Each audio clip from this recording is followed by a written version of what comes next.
o yoga e um sentido para a vida. É um tema, vamos dizer assim, difícil de se falar, porque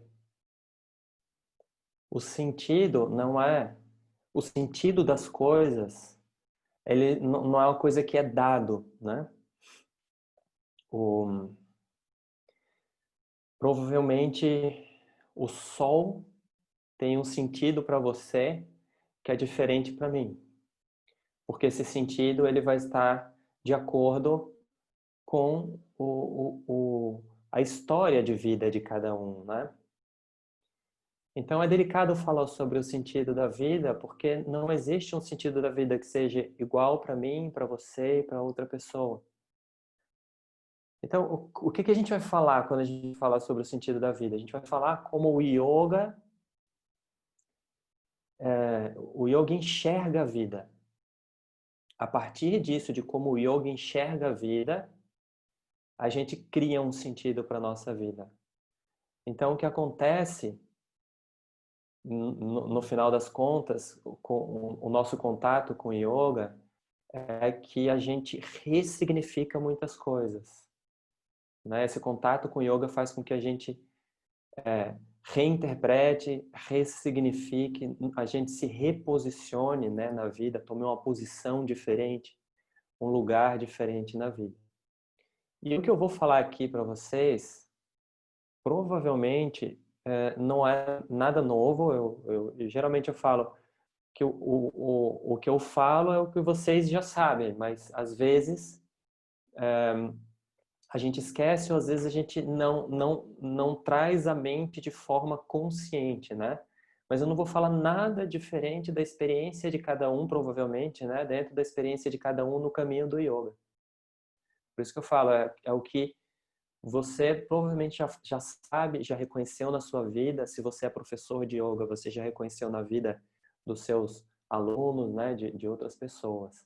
O yoga operando essas transformações, né, que acontecem. E a grande beleza de você ser professor de yoga é ver essas transformações operando. A grande beleza da gente ser um praticante de yoga, porque antes de ser um professor a gente é um praticante, né, é a gente observar essas transformações acontecendo, operando na nossa vida, né?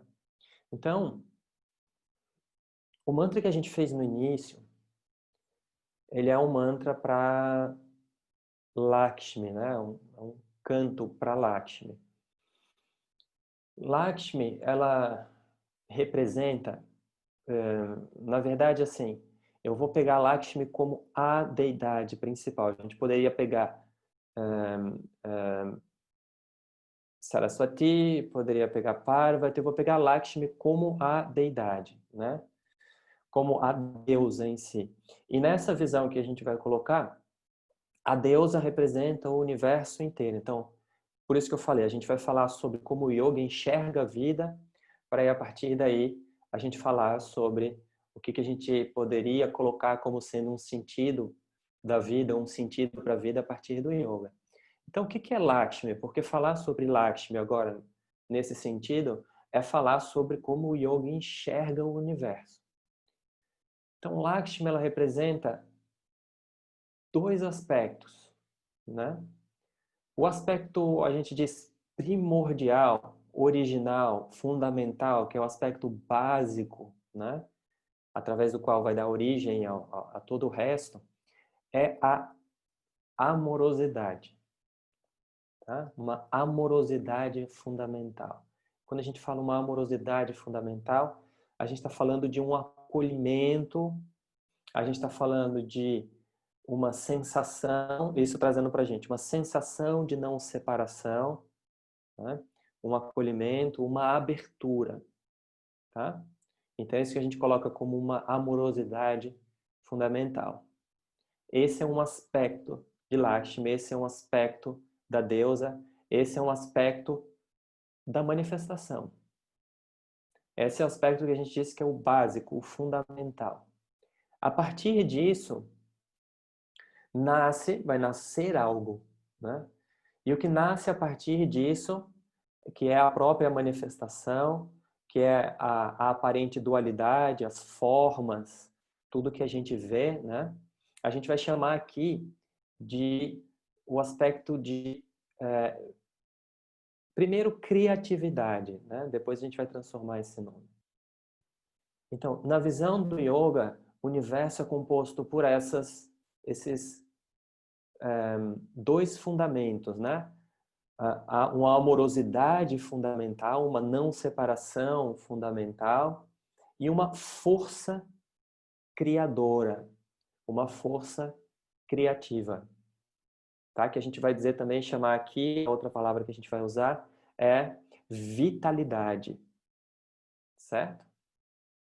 Então, é como se a gente estivesse dizendo para vocês, a natureza é composta por uma amorosidade, ou seja, tudo vem a partir dessa amorosidade, que é uma unidade fundamental, né? E ela se multiplica. E por que a gente fala que se multiplica? Porque se você olhar ao redor, o que está acontecendo na natureza é um processo constante de criação, né? De manifestação. Então a gente olha ao redor e a gente vê o devir que a gente diz, né? O fluxo da vida acontecendo. Coisas nascendo, coisas morrendo, coisas crescendo e por aí vai. Então, isso que a gente está chamando do aspecto de criatividade, de vitalidade do universo, né? Ou do mundo, que você possa chamar, ou da deusa, tá? Que a gente está colocando, começou explicando, então, quem é Lakshmi. A grande questão é que, na visão do yoga, a gente explicar ou falar o que é a deidade, quando a gente está falando da deidade ou do universo, falando, olha, o universo é assim, né? Os Vedas vão falar. Os Vedas são esses textos primordiais de onde sai o yoga. Os Vedas vão falar, o universo inteiro, né, está contido no seu coração. Então, o que ele está querendo dizer isso? Ele está chamando a nossa atenção, né, para esse aspecto não dual, ou seja, para esse aspecto de uma unidade fundamental da vida inteira, te incluindo. Então, quando a gente tá falando desses aspectos da vida, da deusa, do universo, a gente está falando de você. Então, existe um aspecto fundamental aí que nos move, que nos sustenta, e existe um aspecto que é o segundo, que é o que nos mobiliza, né, a ação, é o que mobiliza o nosso corpo, é o que mobiliza a nossa mente, é esse constante movimento, né? Então, você pode perceber isso quando você respira, quando você olha para sua mente, você vê os pensamentos acontecendo, né? Quando você observa a sua respiração, nada disso para nenhum instante. Por isso que a gente diz, o universo é constantemente, né, uma expressão criativa, um fluxo criativo. E esse fluxo criativo tem origem nessa unidade fundamental que a gente diz, pode dizer que é o amor, ou que a gente chamou aqui de uma amorosidade fundamental. Certo? Tudo bem até aí? Ok. Então, a gente vai falar a partir de agora, a gente falou que isso é o fundamento da vida, essas duas forças, certo? Agora a gente vai falar de dois elementos, associando essas duas forças, a gente vai falar de dois elementos que nós, vamos dizer assim, que o yoga vai colocar como um caminho para a gente reconhecer essas duas forças em nós, tá? E esse caminho que o yoga vai colocar para a gente reconhecer esses dois aspectos fundamentais em nós é tapas, tá? E não violência, ahimsa. O equilíbrio entre essas duas coisas, ou essas duas coisas. A não violência, a gente está associando a essa amorosidade fundamental. tapas. O que que quer dizer tapas? O yoga vai dizer assim, ó. O yoga vai dizer, sabe como que surge o universo? Surge o universo nessa multiplicidade, né? Porque o universo sempre existiu na unidade. O yoga vai dizer, como que surge esse universo na sua multiplicidade? Aí o yoga vai dizer, de um tapas inicial. O que quer dizer tapas? Tapas quer dizer assim, a gente poderia trazer mais para, né, ao pé da letra o português, um ardor inicial, tá? Você pode pensar quando duas coisas se, né? Aí você faz assim, você sente um calor na mão, né? Então esse calor produzido se chama tapas ou, né, esse ardor inicial. Quando o yoga fala desse ardor inicial, ele está falando do ardor, ou seja, da força de criação. A gente poderia trazer para a linguagem científica uma explosão inicial. Tá? O yoga vai falar de um calor inicial, né, que cria o universo. Então, isso já aponta para algo para a gente de importante, né? Porque quando a gente coloca esse tapas como, traduzindo como disciplina, porque isso só vai fazer sentido, a palavra disciplina só faz sentido para a gente.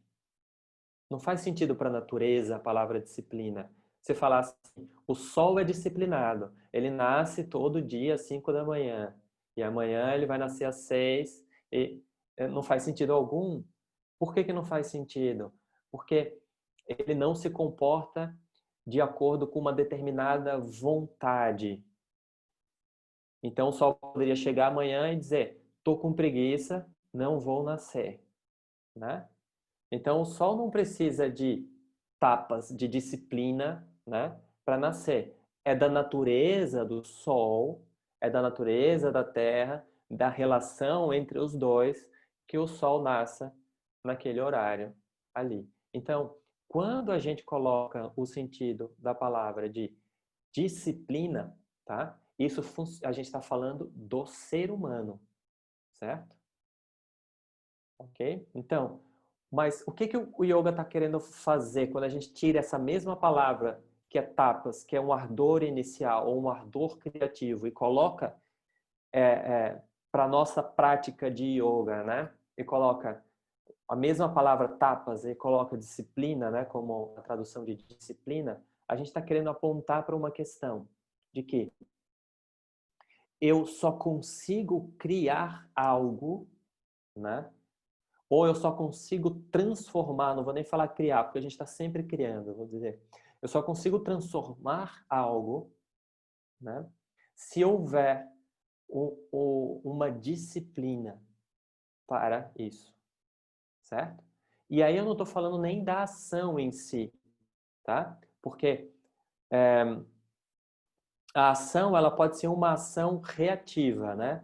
A gente está falando da ação baseada na disciplina, é aquilo que vai vir como uma força para transformar um hábito que eu tenho, ou seja, para me levar numa direção diferenciada.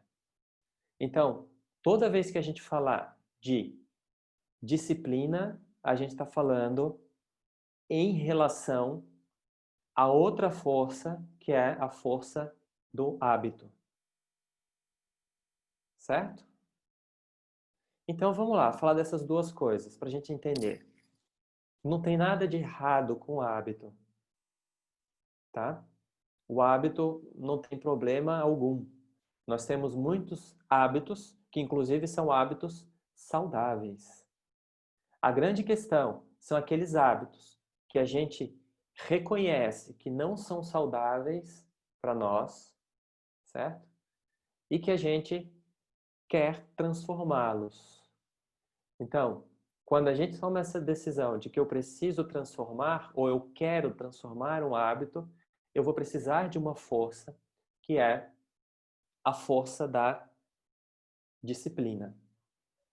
Agora, vamos entender aqui que falar sobre isso é meio que a gente falar sobre Karma Yoga, mas não é o tema aqui.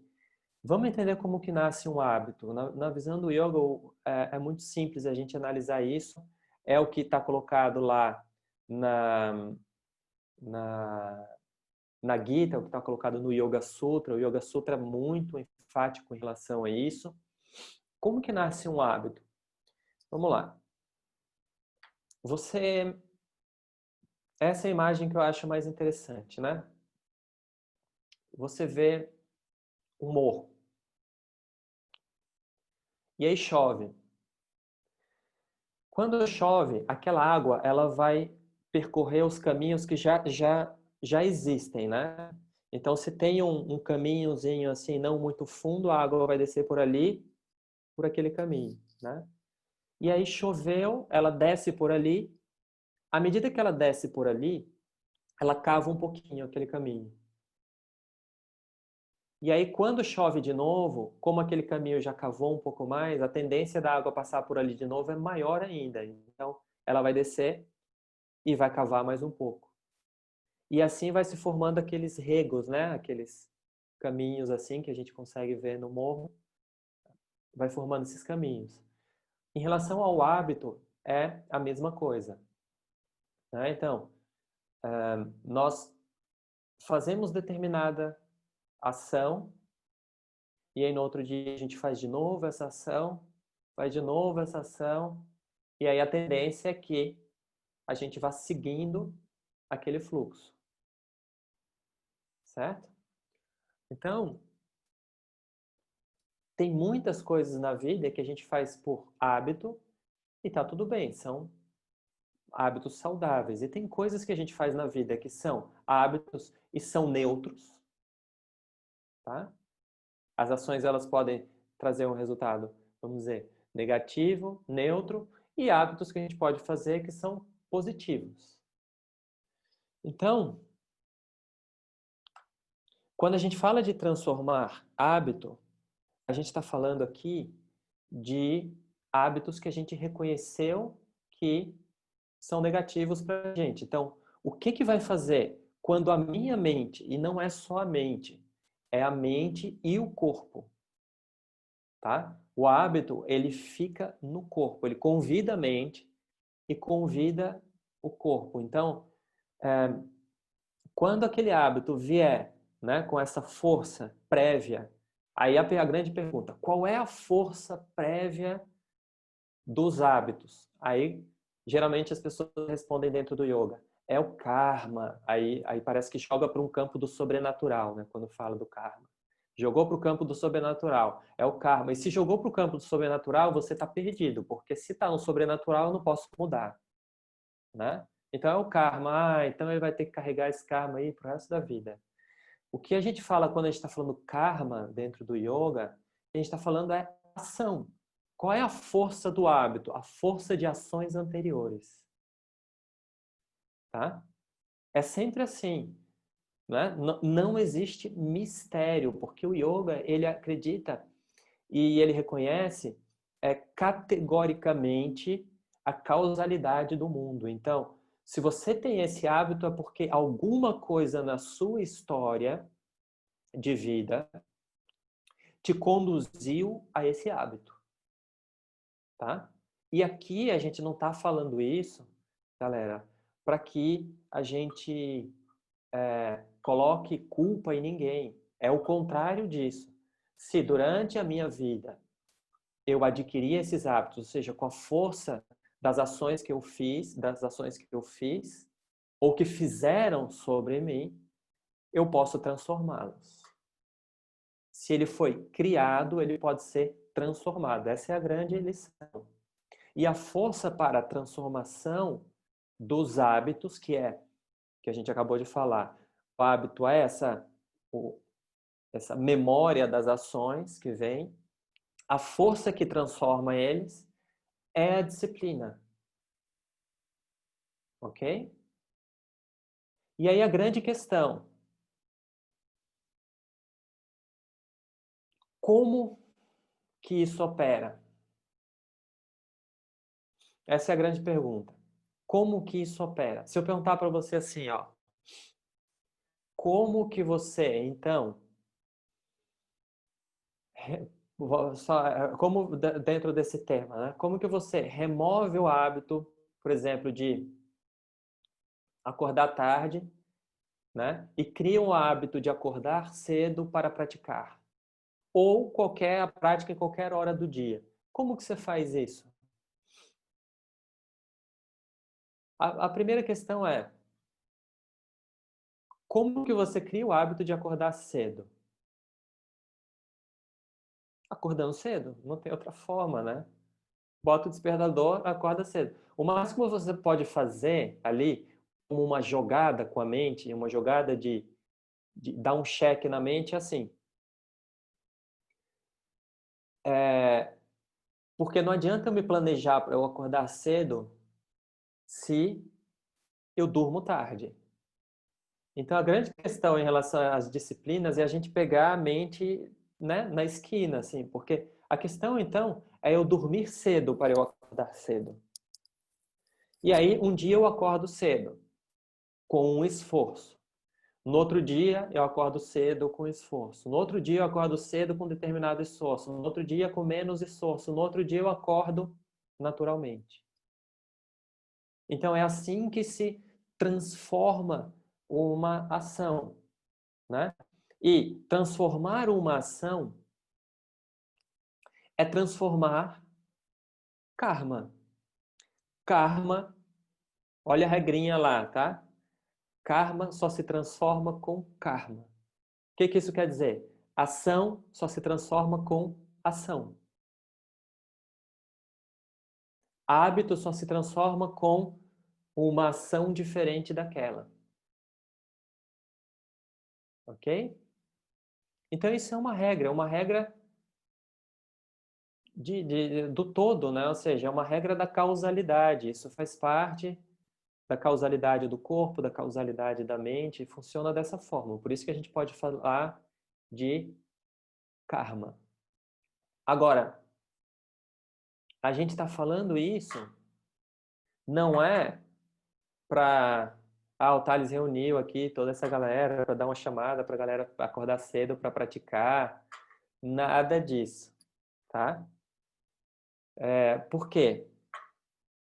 A gente não está falando, eu dei o exemplo da prática, mas vai girar bastante em torno disso, mas não é por conta disso, é por conta de qualquer ação que eu queira transformar na minha vida. Qualquer hábito que eu queira transformar, qualquer direção, vamos colocar assim, ó, qualquer direção que eu queira dar para minha vida. Então, qualquer direção que eu queira dar para minha vida, eu vou precisar de um mínimo de disciplina, tá? Não tem outra maneira, certo? Agora, o excesso de disciplina pode se tornar rigidez. Facilmente, o excesso de disciplina se torna rigidez. E aí é a grande questão. Por quê? Vamos lá. O que a disciplina quer? O que a gente está colocando como o objetivo da disciplina, né? É mostrar para a gente, né, que nós temos a força para seguir o fluxo da vida. Esse é o objetivo da disciplina. E por que eu digo seguir o fluxo da vida? Porque assim, ó, queira ou não, a gente nunca vai conseguir congelar a vida do jeito que ela está. Ah, tá muito bom agora, deixa eu congelar dessa forma. Ou, por isso que a gente falou de hábito, né? Quanto mais os hábitos vão se arraigando, né, vão ancorando, menos contato a gente tem com o fluxo da vida acontecendo. É isso que a gente está falando da rigidez. Então, a disciplina, no fundo, é para mostrar que existe uma força para quebrar essa inércia. Só que, se a disciplina se perde no caminho, se ela se torna muito rígida, ela vai provocar aquilo que a gente está tentando evitar com ela. Então, o que ela vai provocar, a disciplina? A rigidez. Então, eu preciso todos os dias acordar 5 horas e tomar um copo d'água. E você está viajando e não tem um copo d'água naquele dia. E a pessoa não dá conta, porque a mente está tão rígida que ela acha que a vida dela depende de acordar às 5 horas e tomar aquele copo de água, porque, né, ou senão o dia nunca vai ser o mesmo. Entende a rigidez que a gente está falando? Então, a disciplina, ela é para quebrar essa rigidez, para que a gente descubra uma força de direcionamento da nossa vida de acordo com o fluxo da vida. Por que eu digo de acordo com o fluxo da vida? Porque a minha própria disciplina vai mudar de tempos em tempos, de acordo com o que eu estou vivendo, de acordo com o que está acontecendo, de acordo com o que está vivendo, de acordo com como está o meu corpo, de acordo com como está, né, o mundo ao nosso redor. Então, por exemplo, agora a disciplina é um grande, vamos dizer, um grande desafio para a gente ter uma força, né, para mobilizar a nossa vida de acordo com as condições que a gente está vivendo agora. Né? A gente está vivendo determinadas limitações, limitações de movimento, limitações de encontro com pessoas, limitações, né, físicas mesmo, no sentido de restrição de sair de casa, restrição de viajar, restrição de... Então, essa minha força, né, ela vai ter que se adequar a essa situação.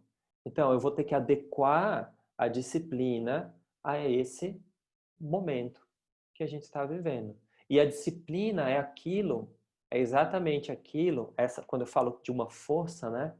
Que a disciplina é aquilo que a gente vai convocar quando a nossa mente começa a ser tomada pelas forças que nos colocam em estagnação.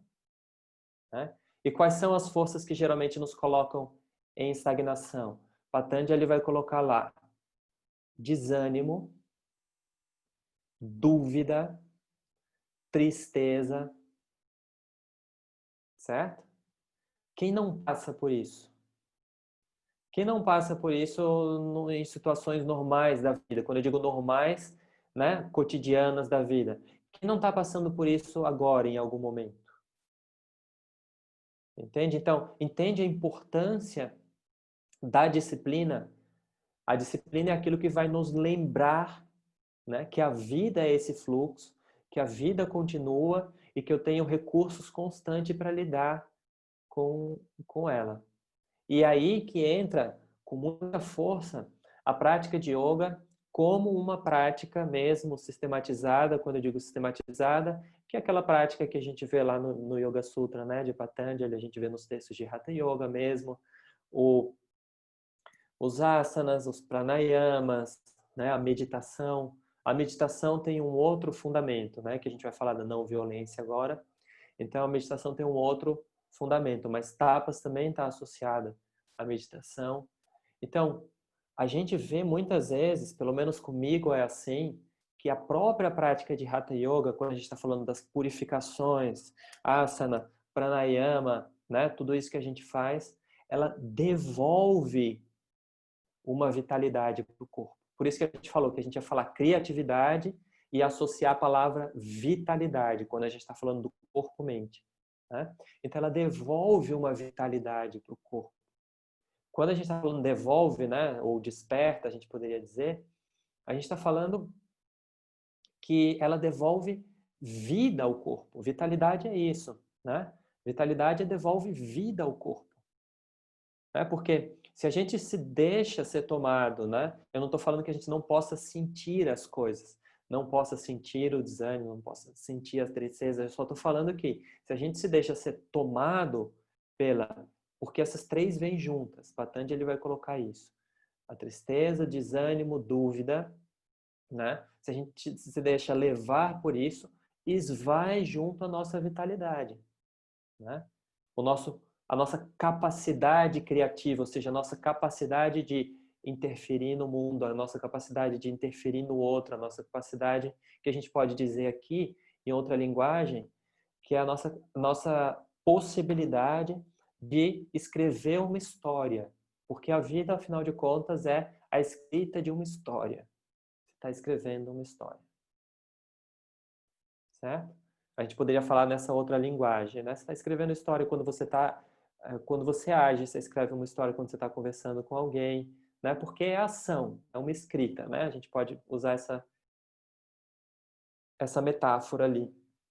Então, a tristeza, a dúvida, né, e o desânimo coloca a gente na situação de então eu não vou fazer nada, porque não adianta nada, né? Então, é isso que a gente colocou. O outro polo disso é a vitalidade, né? Porque a vida é movimento, né? A vida é transformação, a vida é uma energia em direção a alguma coisa. E isso é muito importante porque quando a gente está falando dessa vitalidade, é a força que a gente tem, né? Inclusive a força que a gente tem para chegar até o outro, né? Tanto que essa mesma vitalidade a gente poderia colocar aqui o nome de Eros, né? Por quê? Quem é Eros? Eros é aquele que mobiliza ao encontro, né? Ele mobiliza a gente ao encontro com pessoas, ao encontro com o mundo. E quando a gente está falando do contrário disso, como a gente falou, tristeza, dúvida, desânimo, a tendência é que a gente queira se fechar. E aí, assim, ó, o que a gente está chamando aqui de se fechar, né, é diferente do se retirar. Porque o yoga fala de se retirar para refletir, para meditar, para se recompor. A gente não está falando disso, a gente está falando de um movimento que ele é um movimento que surge no nosso corpo que a gente tende a querer se isolar do mundo, né? A tristeza é meio isso, é querer minimizar o contato da pele com o mundo, porque o mundo parece um lugar ameaçador, um lugar, né, que de competição, e aí eu me retiro, tá? Então, é, é muito importante a gente lembrar aqui, né, que a prática de yoga é aquilo que vai ajudar a manter, especialmente agora, né, ajudar a manter esse fluxo de vida, né? E vê e observa nas suas práticas o quanto que isso acontece, o quanto que, em termos de energia mesmo, o yoga vai nos renovando, né? Por que a gente fala que é mais importante agora? Porque talvez, eu não sei como está o seu cotidiano, né? Talvez você esteja com restrição em fazer outras coisas que você fazia que também trazem isso, né? Como, sei lá, ir tomar um banho de mar, correr, pedalar, né? Isso também nos mobiliza nesse sentido, né? Então, o yoga, essa é a grande beleza da prática de Hatha Yoga também. A prática de Hatha Yoga basta você, um lugar que caiba o seu corpo, aqui eu estou numa sala de 3 metros por 2, aqui eu consigo praticar, né? Então, basta isso e o seu corpo não precisa nem de tapetinho, né? Você faz a sua prática com essas técnicas todas que o yoga nos coloca e que são técnicas que, para além de uma pedalada, para além de nadar, para além de... São técnicas muito eficientes no sentido de mobilização de energia no nosso corpo. Um pranayama, por exemplo. Não tem como você sair a mesma depois de um Bhastrika, por exemplo, que é o pranayama, né, da hiperventilação que a gente chama do pranayama de fogo, né, bem dinâmico. Não tem como você sair o mesmo depois de um pranayama desse, né? A sua mente tem uma transformação, a sua percepção opera uma transformação ali, no seu corpo também, tá? Então, o Nauli é a mesma coisa, não tem como a gente começar o Nauli e depois de algumas ciclos de Nauli, 10, 20, né? a gente dizer, não operou nada no meu corpo, não mudou nada no meu corpo. Não tem como. Entende? Por isso que eu digo, essas técnicas são técnicas muito inteligentes para, né, manter essa vitalidade, essa energia ali no nosso corpo. Certo? A outra palavra que a gente vai, então, trabalhar aqui, a gente associou, então, a disciplina a essa força, né, de transformação, essa força de mobilização. Então, a gente associou um pouco esse ardor que é a disciplina ao próprio ardor que é a força, né, criativa da vida. Então, o objetivo da disciplina é despertar essa força em nós, né, nos mobilizar nesse sentido, fazer a gente reconhecer essa força.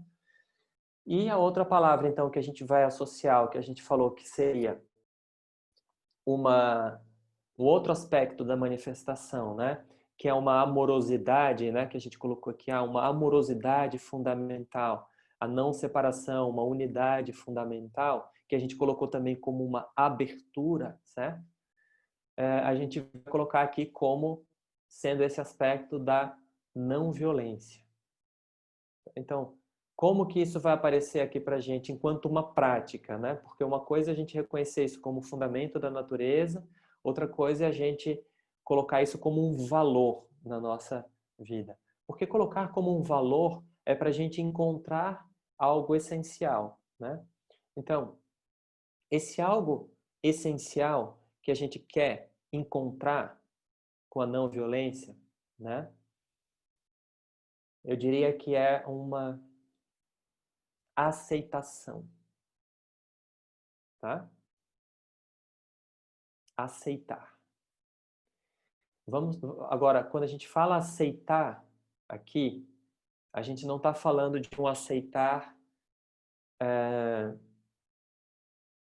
passivo, né? No sentido de, eu aceito porque não há o que fazer, é assim mesmo, é uma resignação, vamos colocar nesse sentido. Não é disso que a gente está falando.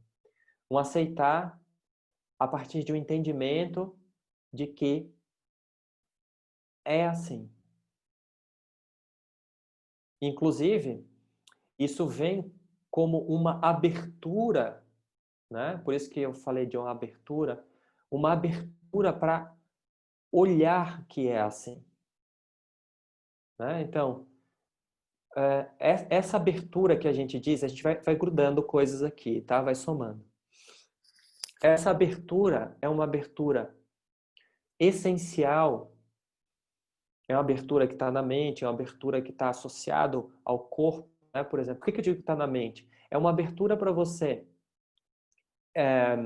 tentar compreender algo. É uma abertura para você tentar perceber algo. Então, veja bem, a gente só consegue ver uma pessoa como ela é, né? Se a gente tiver uma abertura para olhar para ela. Se eu parto do princípio, e a gente vai botar o aspecto que pode surgir como negativo da disciplina. Se eu coloco assim, eu sou uma pessoa, isso geralmente acontece. Sou uma pessoa muito disciplinada. Eu acordo às 5 da manhã para fazer isso e aquilo, e aí você acha que isso opera e funciona bem para sua vida, certo? E aí você quer que todo mundo seja assim. Então, você vai ter que acordar às 5 da manhã também para fazer isso. Tá, mas vamos lá. Primeiro, será que você está enxergando essa pessoa antes de querer colocar essa disciplina que funciona para você? Porque primeiro a gente precisa enxergar a pessoa. Pode ser que na vida dessa pessoa, essa disciplina que funciona para você não funcione para ela. Ou não faça sentido nenhum para ela. Alguma disciplina vai precisar, mas essa disciplina sua talvez não seja mais adequada para aquela pessoa. Então, o primeiro fator para a gente conseguir enxergar uma pessoa como ela é, tentar entender essa pessoa como ela é uma abertura. Por isso que a gente fala, não violência, porque talvez se eu quiser empurrar a minha disciplina para você, eu seja muito violento com você, certo? Ou talvez, se eu quiser é, impor a disciplina daquela pessoa para mim, eu posso estar sendo muito violento comigo. Então, primeiro, a primeira questão que a gente está falando aqui, que a gente está falando a partir da não violência, é uma abertura para perceber, uma abertura para olhar. E aí é essa abertura para olhar que vai nos trazer uma abertura para a gente se relacionar com alguma coisa, com qualquer coisa, né? Por quê?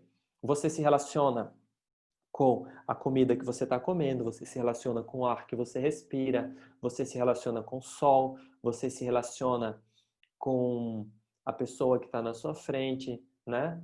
Você se relaciona com a terra. Agora, para eu conseguir, né, enxergar essa parede como ela é, ou enxergar a terra, ou entender um pouco mais disso, entender qual é o material dessa parede, entender como a terra opera, perceber quanto tempo leva para nascer uma semente que eu planto, eu vou ter que ter uma abertura para essa relação. Vai haver a relação. Dentro dessa relação, a gente pode pensar no que a gente chama que é a amorosidade. Não existe amor sem uma relação. E aí a gente está falando amor, né, entre as coisas, né? Porque a amorosidade é aquilo que nós somos fundamentalmente. Mas o amor na ação é relação.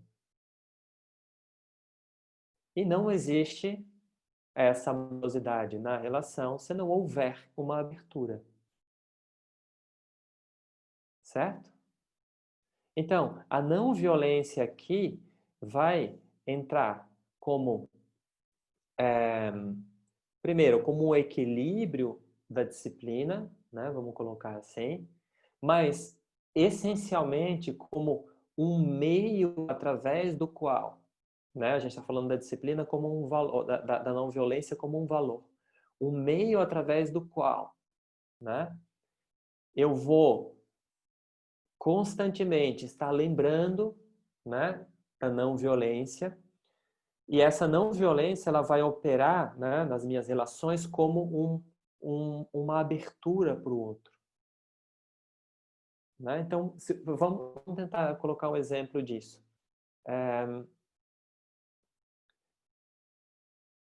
Você... Eu vou dar um exemplo que aconteceu aqui, que eu achei muito interessante. Foi um... Eu ia dar um exemplo menos cotidiano, menos pessoal, mas vou dar um exemplo, né? A gente está com a nossa cachorra tem 1 ano, então ela, de acordo com o adestrador dela, ela é adolescente. Então você imagina, né? Então ela tem muita energia e apronta e tal. E eu achei muito bonito o que o adestrador falou, porque a gente brinca que ele falou que ele é o adestrador Waldorf, né? Então ele chegou pra gente e falou assim: cara, a gente tem que entender como ela é. Vamos entender quais são as tendências dela, vamos entender como ela é, por que que ela fica tão agitada, o que que ela está querendo comunicar, para a partir disso a gente trabalhar. E o cara me deu uma baita de uma aula, porque é assim que a gente vai conseguir se relacionar com ela sem ser violento, sem querer impor aquilo tudo que a gente está querendo. Então, entendendo, vai ficar muito mais fácil, entender o que ela está querendo comunicar. Então, pensa, isso é uma atitude. Se eu vou com essa atitude para as minhas relações, isso me coloca num lugar muito maior de abertura. Então, isso é um lembrete, não quer dizer que isso vai estar sempre presente, porque quando ela me tira do sério, isso vai embora, né? E o que vem é a gente querer impor, eu querer impor o que eu quero naquele momento, entende? Então, isso em qualquer relação, isso vai acontecer. Então, é isso que a gente está falando que é uma abertura, tá? E claro, essa abertura que faz com que a gente aprenda sobre o outro, que a gente constantemente aprenda sobre o outro. né? Porque as pessoas não são aquilo para sempre, as coisas não são aquilo para sempre. As pessoas são fases, constantemente fases, e estão se transformando.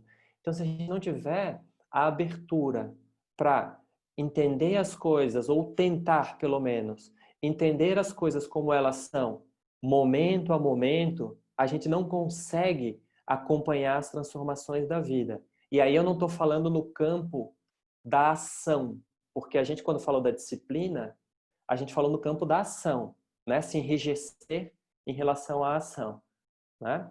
Do hábito e tal. Aqui eu estou falando no campo da compreensão, né? Então, por exemplo, é um grande desafio para os pais entender que os filhos mudam e se transformam constantemente. Muitas vezes, dependendo dos pais, eles ficam com aquela ideia dos filhos os filhos, sei lá, adolescentes, e os filhos já estão com seus 30, 40 anos. E é só uma inadequação no sentido de abrir para ver aquela pessoa como ela é naquele momento. E a gente não está falando só desse tipo de relação, mas a gente está falando em relação a tudo na vida, né? De situações, de momentos, né? Que a gente passa, situações que a gente vive. Então, nesse sentido, né? A gente pode falar agora nos dois sentidos, tanto do que a gente falou como disciplina, como a gente chamou como a não violência aqui, com essa abertura ali para o mundo, abertura para o outro, uma abertura para si mesmo também. A gente pode colocar o seguinte: nada se repete nessa vida, nada, nada, nada, nada se repete. E isso é uma coisa que é muito difícil da gente compreender, porque a gente existe a tendência de interpretar essa vida através do hábito, o que funciona para determinadas coisas, mas para outras não, certo? Então, é,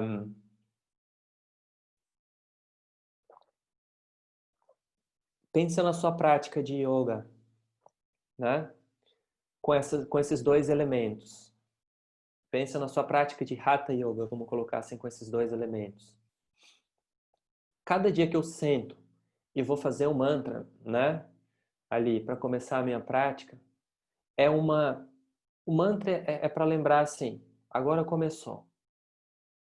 E aí eu lembro dessa abertura, porque eu vou entrar em contato com o corpo, aquele corpo que está ali naquele momento. Não é um corpo ideal, um corpo que está na minha ideia, entende?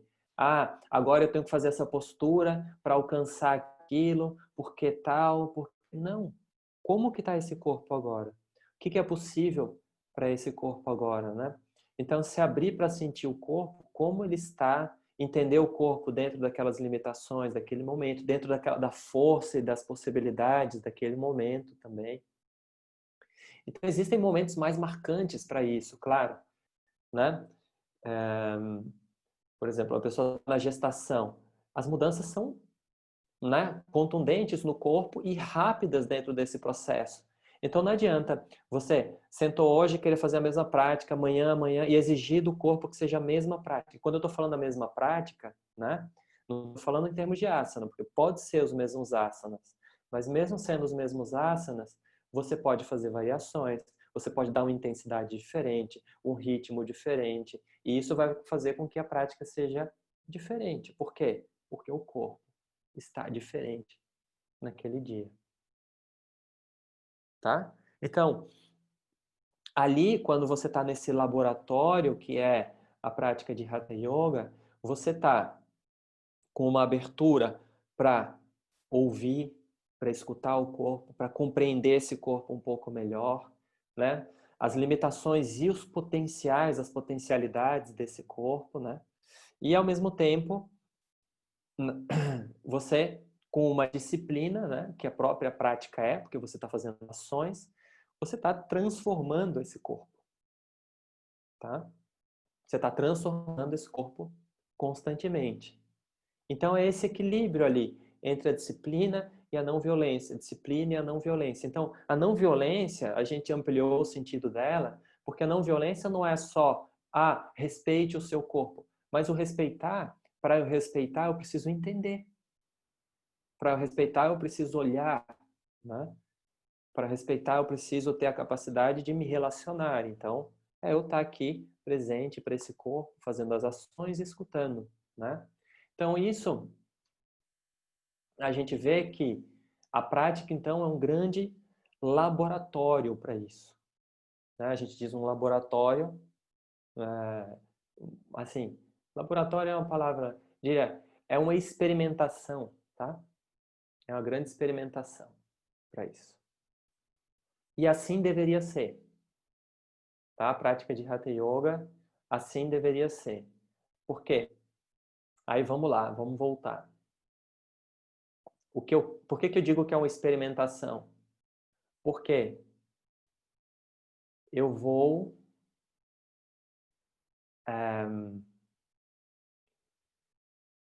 a partir dessa prática, aprender.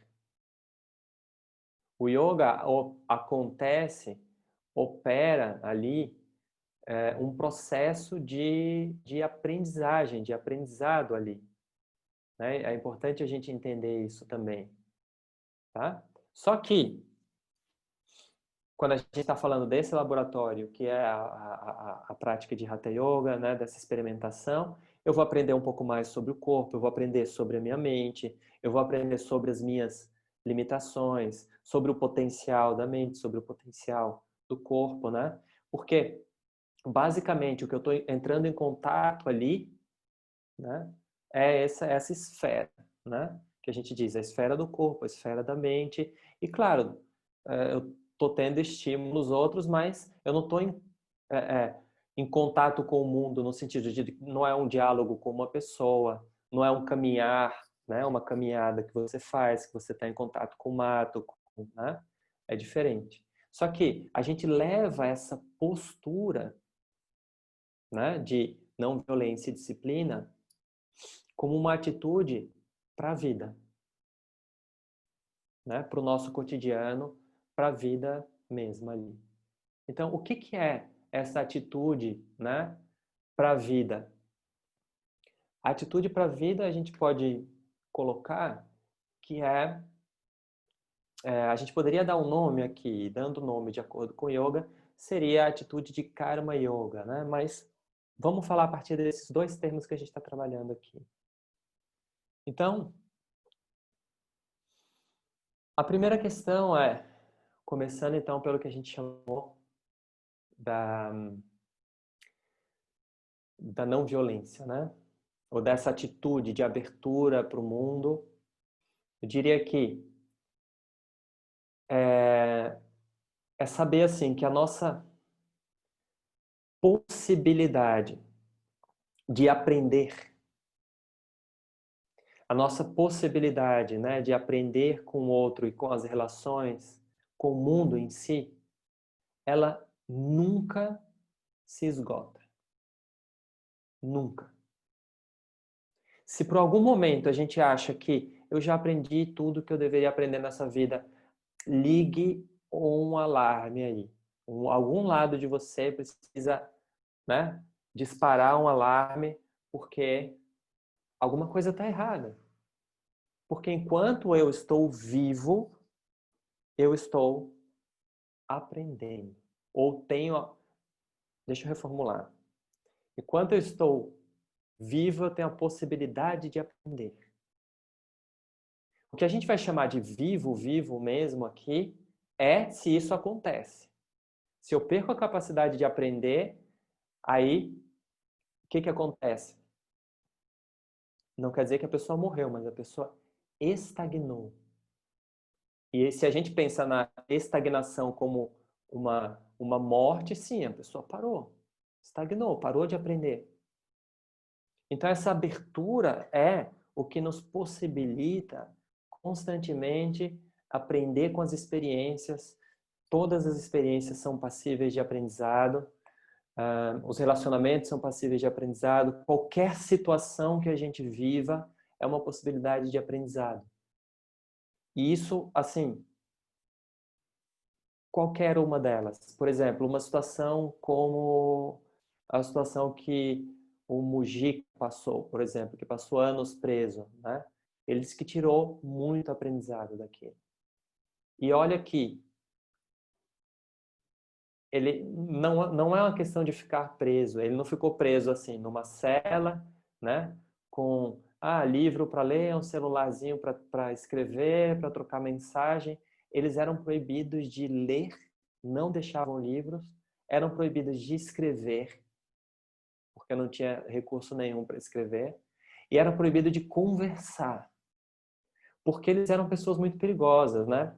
Se deixasse eles conversarem com os guardas, eles poderiam convencer os guardas, né? Ou seja, a pessoa que tem a capacidade de intelecto, de compreensão, né? E de fala e de verbalizar isso é uma pessoa perigosa, né? Por que que ela é perigosa? Porque ela pode tirar outras pessoas da alienação. Então é uma pessoa muito perigosa, é melhor calar essas pessoas. Então essa era a lógica ali. E aí, ele relata ainda hoje que ele não seria a pessoa que ele é hoje, né, se ele não tivesse passado por aquela experiência. Aquilo deu muita maturidade para ele. E por que eu estou falando isso? Né? Você ou a gente não precisa passar pelo que foi a vida desse cara que foi o Mujica. Mas esse exemplo é para mostrar que qualquer experiência pode trazer uma forma de amadurecimento e de aprendizado para a gente. E isso é muito importante porque isso nos coloca num ponto de estar desperto. É isso que é mais importante. Isso nos coloca num ponto de estar constantemente acordado, não vou nem assim, acordado, né? Eu vou dizer assim, constantemente acordando. Constantemente acordando, né? E esse constantemente acordando é fugindo do hábito de ver, do hábito de enxergar, do hábito de enxergar daquela forma. Então pensa assim, o que a gente está vivendo agora é uma baita de uma oportunidade da gente acordar de vários hábitos de enxergar as coisas. Que poderia ser uma outra situação, mas é uma oportunidade da gente acordar e despertar para alguma coisa, né? Acordar novamente, estar constantemente acordando. Tá? Eu não estou nem comparando e não passa nem perto do que são outras situações, como eu falei do Mujica e outras situações, que são situações muito mais contundentes, né? Mas o que a gente está passando dentro dessas limitações, né? Que aí varia para cada pessoa, né? A gente não vai entrar nesses detalhes, mas varia para cada um, nos traz uma imensa possibilidade de reflexão. E aí, uma possibilidade de reflexão, uma possibilidade de entendimento, né? Não só do mundo em si, né? Mas dos nossos hábitos, da minha mente, do meu corpo, dos nossos hábitos nesse mundo. E com certeza, por conta já dessas restrições, muitos hábitos já mudaram. Né? Se a gente for olhar hábitos que a gente tinha, provavelmente coisas já foram operando mudanças aí. Né? Mudanças, seja de compreensão, seja de ação, porque a gente está falando das duas coisas agora, compreensão e a ação em si. Tá? Então,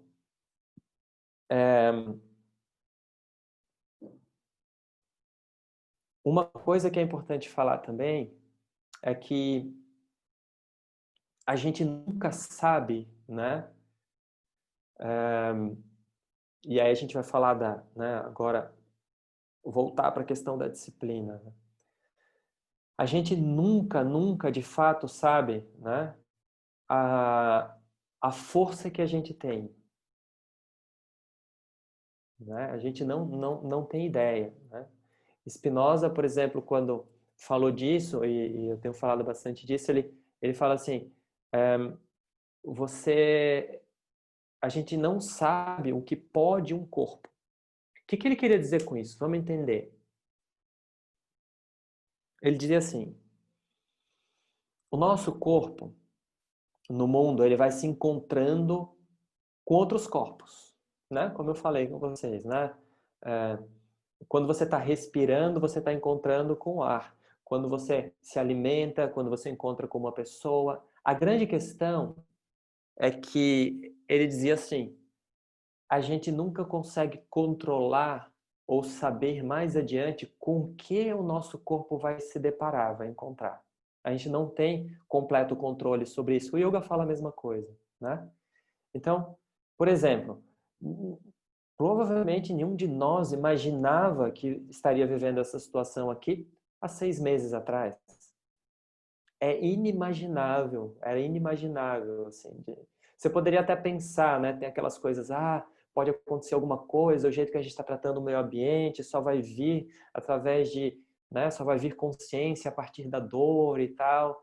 Ok, mas quando a gente está vivendo é diferente, né? Então, a gente não imaginava que ia encontrar isso. E a gente encontra. E ao mesmo tempo que a gente encontra a situação, a gente vai encontrando possibilidades. Então foi isso que é isso que Spinoza quer dizer quando ele diz: a gente nunca sabe o que pode esse corpo. E foi isso que eu quis dizer. A gente nunca sabe exatamente a força que esse corpo tem. Porque tem coisas que a gente só vai descobrir a força que nós temos, que esse corpo, essa mente tem, quando a gente se depara com uma situação que a gente precisa dessa força. Então eu diria para você assim, você pode se achar uma pessoa, eu não tenho disciplina, eu não sei o quê. A gente nunca sabe a força mesmo de disciplina e de capacidade de transformação que você tem, que o seu corpo tem, que a sua mente tem. O yoga, enquanto prática que traz essa vitalidade, essa disciplina, ele meio que ele aponta para essas possibilidades, né? Ele mesmo em situações que não precisam ser difíceis, ele aponta para essa possibilidade em nós, né? E com yoga a gente consegue descobrir muito dessas capacidades, dessas forças que a gente tem, seja de criativa em si, seja restauradora, né? Quando eu digo restauradora, assim, tem pessoas que se curam de doenças, de enfermidades com yoga que não achava que conseguiria, né? E consegue com a prática de Hatha Yoga, com a prática de yoga. Então essa eu diria que é uma força restauradora, né? E tem a força criativa que não é necessariamente se curar de alguma doença ou alguma coisa, mas é criar em si, né? É descobrir potenciais criativos de realização que não sabia que tinha, né? E é a partir daqui, desse ponto, então, que a gente vai começar a falar de um sentido, né? De um sentido para a vida. A gente já falou o suficiente sobre disciplina, não violência. Então, o que seria? A gente poderia arriscar sobre isso que a gente está falando, como a gente definiu aqui, né? A disciplina, não violência, os dois baseados na a disciplina associando a vitalidade, a criatividade, a não violência associando a uma amorosidade, a uma abertura, uma amorosidade, a uma unidade fundamental. Qual seria, então, que a gente poderia dizer um sentido para a vida pensando no yoga? Eu falei que não ia falar enquanto sentido para a vida pessoal de ninguém, né? O sentido da sua vida, então, é se tornar professor de yoga, o sentido é se tornar isso, não é isso que a gente vai falar. Agora, o que a gente poderia extrair como ideia de um sentido para a vida a partir disso, né? Bom, a primeira coisa é pensar assim, inevitavelmente, você querendo ou não, a vida vai te convidar à ação, certo? Inevitavelmente. Ela vai te convidar a agir. Então, seja através de um trabalho, seja através de um filho, seja através, né, da família, de alguma maneira a vida vai te mobilizar ou te convidar a agir, certo? Isso que a gente está falando que é essa inevitabilidade de estar nesse corpo, de estar nessa forma, que é estar em processo constante de transformação. E esse processo constante de transformação que a gente vai chamar aqui é esse convite à ação. Ok?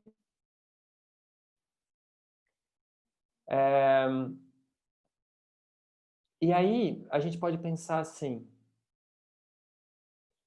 ok, mas isso eu sei. Isso eu sei que eu preciso agir. Mas como que eu dou um sentido à minha ação? Porque muitas vezes não é a ação que falta. Não é a ação que está faltando ali. Porque muitas vezes a pessoa tem um trabalho, tem uma conta bancária cheia, tem uma família amorosa, né? E parece que falta um sentido para a vida. Então, o que a gente poderia pensar que, na visão do yoga, daria um sentido para a vida, um sentido para a ação? Aí a gente vai buscar nessa outra questão que a gente colocou como fundamento de cada um. Porque o que o yoga vai dizer? O yoga vai dizer assim: o fundamento de cada indivíduo, o fundamento de cada um de nós, né? Essencialmente, é uma amorosidade. Certo?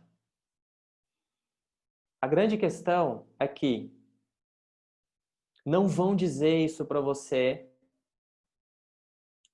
provavelmente, dependendo do trabalho que você tenha, mas provavelmente não vão dizer no ambiente de trabalho, no ambiente corporativo, não vão dizer isso para você no Jornal Nacional, não vão dizer isso para você no discurso político, não vão dizer isso para você, a não ser que você encontre uma pessoa muito sábia ali na esquina, ela pode te dizer. Mas geralmente a gente não vai escutar isso por aí. Por quê? O que a gente acredita, né? O que a maioria de nós acredita porque a gente foi condicionado a acreditar nisso, a gente foi condicionado, habituado a interpretar dessa maneira, né? De que a vida é uma competição, a vida é uma luta. Então a metáfora que se coloca para a pessoa que vai sair de manhã para o trabalho para voltar à noite é a metáfora de matar alguma coisa para trazer para casa. É uma metáfora da caça, né? No sentido, é mesmo uma competição, né? Porque se acredita que é a mesma coisa que um animal sai para caçar, para disputar com os outros, para trazer a caça de volta, né? Quando, na verdade, o que está aplicado nisso aí, mesmo que seja no ambiente de caça, o que está aplicado no fundamento disso não é a agressividade por ela mesma, não é a luta pela luta. O que está implicado aí, né, mesmo dentro de, de, de, de grupos indígenas ou grupos originários, o que estava ali implicado na caça era uma profunda reverência àquele ser que me possibilita um alimento. Então a reverência, né, vem antes daquele ato. A reverência está baseada na não separatividade. Porque a gente começou falando isso, né? Então, se a gente consegue aos poucos ir transformando essa nossa ideia, a gente vai percebendo que o fundamento do ser humano é a amorosidade, o fundamento do ser humano é a colaboração, o fundamento do ser humano é a troca. Por que isso? Porque a vida é isso e não é diferente no ser humano. Então, nada mais. Eu ia falar nada mais natural, mas eu vou dizer, nada mais antinatural do que a pessoa sair de casa imaginando que está indo para uma guerra. Mas a gente criou um ambiente para isso, porque esse ambiente tomou conta da nossa mente, tomou conta do social, tomou conta... Só que isso, encarar a vida dessa forma, esvazia a vida de sentido. Porque não nos conecta com aquilo que é mais essencial em nós, que é a amorosidade, que é a troca, que é a colaboração. É por isso que quando a gente vai se aproximando do outro, né? A gente vai se aproximando do outro a partir de um olhar colaborativo, de um olhar de troca, de um olhar de reverência, a gente encontra esse lugar em nós. A mesma coisa do contrário. Se eu encontro esse lugar em mim, eu vou me aproximar do outro dessa maneira. Então é por isso que tem gente que passa uma vida inteira lutando para conquistar coisas, né? Luta para conquistar coisas. Aí, como eu falei, conquista.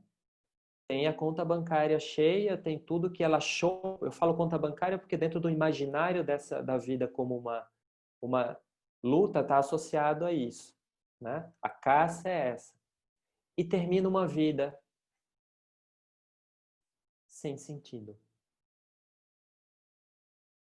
E é o que mais a gente vê. Então, o que dá sentido à vida? O encontro com aquilo que é essencial em nós, que é essencial na natureza, que é a reverência pela natureza, a reverência pelo todo, a reverência por todas as manifestações de vida, esse encontro de um lugar que eu posso chegar até o outro, né? A partir de uma possibilidade de troca, de colaboração numa relação que eu vou ganhar e o outro também tem a possibilidade de ganhar. É isso que a gente pode dizer que dá sentido à vida. Seja pelo caminho de eu descobrir isso na relação, seja pelo caminho de eu descobrir isso em mim e levar para a relação. O caminho que o yoga quer fazer é você descobre isso em você e você leva para a relação. Mas eu posso descobrir isso direto nas relações.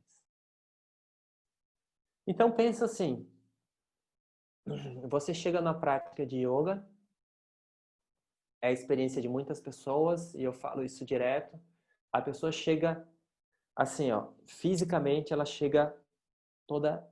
Porque pensa, se eu saio de casa, galera, achando que é uma guerra, eu vou sair tenso. Eu já saio tenso, porque eu estou preparado para a guerra, é claro que eu vou sair tenso, né? Então eu já saio assim, porque no carro é uma guerra, é uma disputa, né? No trabalho é uma disputa. Então eu já saio assim. O corpo, ele vai tomar esse padrão de tensão. Ele vai tomar esse padrão de luta ou de fuga constante. Por isso que a gente falou da tristeza. A tristeza é uma fuga no sentido de, eu não dou conta dessa luta. E aí se retira, né? Então, esse padrão da luta e da fuga, ele vai estar constante ali. Então, quando a pessoa entra num ambiente que ela pode entrar em contato com o corpo dela, eu falo um contato sincero com o corpo dela. E o que eu falo um contato sincero? Que é assim, olha, aqui você não precisa ficar lutando com o seu corpo. Aqui você não precisa ficar querendo sempre mais, conquistar mais ou lutar. Calma, relaxa, respira. Sente o seu corpo. Sente o que você está sentindo. Percebe o que você está sentindo. Percebe como está o seu corpo agora. Isso é muito diferente, galera, de qualquer prática. Se você vai numa prática que o objetivo da pessoa é o alcance de um objetivo, de uma questão determinada, assim, de eu quero ir para ganhar massa muscular e ficar muito forte e tal. O que vai acontecer? Desde o primeiro dia já vai ser esse objetivo. Independente de como eu estou sentindo o meu corpo, como eu estou percebendo o meu corpo. Aqui no yoga, primeiro eu vou sentir como está esse corpo. Perceber como está esse corpo, né?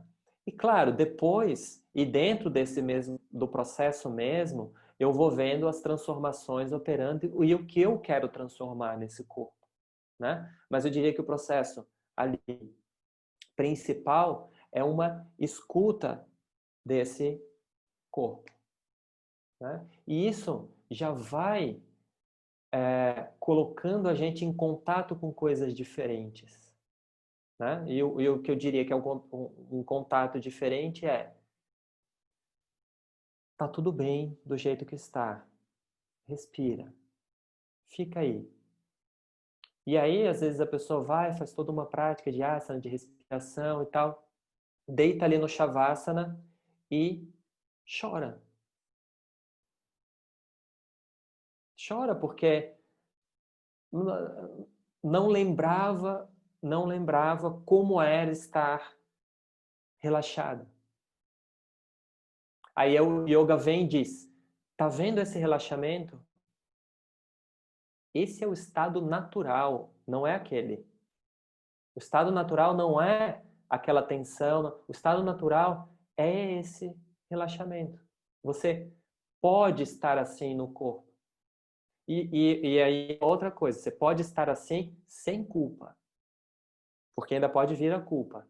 Porque pensa assim, o mundo tá todo mundo se pegando e eu tô aqui relaxadão. Tá lá todo mundo lutando e eu tô aqui relaxado. Como que pode isso? Não, não pode, eu tenho que entrar também nesse padrão. Não.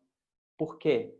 Porque o yoga vai mostrar para você que esse é o estado natural. Certo? Então, vamos lá, então, vamos voltar. Onde está, então, sentado ou baseado, né, a gente pode dizer, o sentido das ações, das nossas ações? Onde esse sentido pode estar assentado, né? Para que realmente ele tenha um sentido profundo na minha vida. Que isso vai nos dar a sensação de que realmente eu estou vivendo, né? Porque o viver é estar nesse mundo a partir desse lugar e estabelecendo trocas. Isso é ganhar um sentido à vida. Encontrar esse lugar em mim, por isso que eu comecei falando, o yoga reposiciona a gente. Por quê? A gente sai de um determinado lugar que a gente acreditava que era o natural, ou que era o real, ou que era a única forma de se viver, e ele reposiciona a gente em determinado lugar, e a gente fala, é possível viver assim. Não só é possível, como é muito melhor para todos. Não só para mim, é melhor para todos. Então é melhor para todos que eu encontre esse lugar de amorosidade, de conforto, de estar bem em mim e as minhas ações sejam movidas por essa força. Porque essa força ela não é destrutiva. Essa força ela é construtiva. Agora, a ação baseada na competição, na disputa, na raiva, na inveja, que é o que geralmente é estimulado, ela é destrutiva. Ela é destrutiva, ela causa separações, né? Ela causa deturpações e ela causa, inclusive, a falta de sentido para a vida. Por quê? Você não se engane. Essas pessoas que são movidas por essas ações em si, elas não estão bem. Muito contrário disso. Certo? Então, isso que a gente pode dizer que é um sentido para a vida na visão do yoga. Agora, tendo isso como fundamento, ou seja, o reconhecimento de um lugar, né? Um lugar fundamental de encontro, ou um lugar fundamental de conforto, vamos dizer assim, um lugar fundamental de amorosidade em mim, né? E a força das minhas ações, a gente, vamos dizer, a força, né, da minha capacidade criativa, né, vindo a partir disso, é um sentido para a vida. E aí eu vou ressaltar aqui que esse encontro desse lugar que o yoga nos coloca, né, que o yoga nos conduz a reconhecer, essa é a nossa maior fonte de vitalidade. Então, quanto mais a gente entra em contato com esse lugar, mais vitalidade para ações, para nos mobilizar, para nos levar a outras pessoas, para fazer ações positivas em relação ao outro, para construir alguma coisa bonita no mundo, vamos dizer, alguma coisa bela no mundo. Então, esse que eu diria que o yoga diz que é um sentido para a vida. E eu tenho certeza que muitos aqui que estão aí, muitos de vocês, a motivação para se tornar professor de yoga foi exatamente isso que a gente está falando aqui. Descobrir um lugar e falar, cara, olha só, é muito interessante isso. Seria interessante eu poder levar isso que é tão bonito para outras pessoas, para que elas descubram isso nelas mesmas e também possam levar. Não é só o yoga que leva, não é só com o yoga. Mas, claro, como o yoga é essa ferramenta que nos ajuda a reconhecer isso, né? Acaba que a gente quer levar isso. Mas a pessoa reconhecendo isso, ela pode levar isso de várias formas para o mundo. Pode levar a partir da arte, né? Pode levar a partir da escrita, da pintura, pode levar a partir da própria relação no trabalho. Então, foi o que eu falei para vocês. A pessoa muitas vezes não precisa nem trocar o lugar que ela está físico, ou trocar o trabalho, ela troca o sentido daquilo que ela faz. O yoga ajuda a modificar o sentido. Então a pessoa começa a se dar conta que, olha, esse trabalho que eu faço, eu posso ajudar pessoas ou eu já estou ajudando pessoas com esse trabalho. O que ela não estava se dando conta antes, que era né? Que era isso que ela estava fazendo.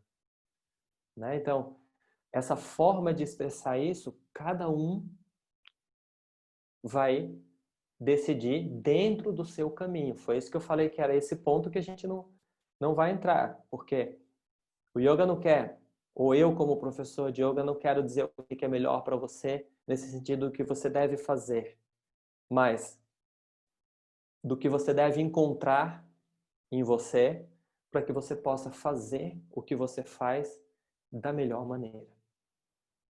Né? Seja o que quer que você faça, você vai fazer da melhor maneira. E a melhor maneira é isso, sabendo que você está levando, colaborando com o mundo. Então, o que eu queria falar, associando também ao que a gente está vivendo, ao momento que a gente está vivendo, é não se perder disso. Não se perca disso. E o yoga é, para a gente, uma ferramenta para a gente não se perder disso. Esse é o nosso norte, né? O norte é isso aqui. A gente vai levando as nossas ações a partir disso. Né? Porque